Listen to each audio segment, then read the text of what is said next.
एका म्हातारीच्या 3 सुना होत्या. एके दिवशी वेगळं राहण्याचा निर्णय घेतला. जाण्याच्या पहिल्या सासूने तिघींना वेगवेगळ्या पोत्याच्या गोण्या दिल्या.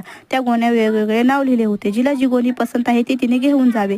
पहिल्या सुनेने पैशाची गोणी उचलली, दुसऱ्या सुनेने नशिबाची गोणी उचलली आणि तिसऱ्या सुनेने कष्टाची गोणी उचलली. काही वर्ष गेले आणि सासूबाईंनी तिघींना पण घरी बोलवले आणि म्हणाली, तुम्ही वेगळं राहून 1 वर्ष झालं आहे. 1 वर्षामध्ये काय काय मिळवला? पहिल्या सुनेला म्हणाली, तुझ्याजवळ तर पैशाची गोणी होती, मग तू उदास का आहे? तेव्हा सून म्हणाली, असला पैसा काय कामाचा, घरामध्ये कुणी ना कुणी आजारी असतं. दुसऱ्या सुनेला म्हणाली, सुनबाई तू तर नशिबाची गोणी घेऊन गेली होती, तुझं नशीब तर खूप चांगलं असेल. तेव्हा सून म्हणाली, हो सासूबाई, माझं नशीब खूप चांगलं आहे, पैसा आहे, पण आनंदच नाही.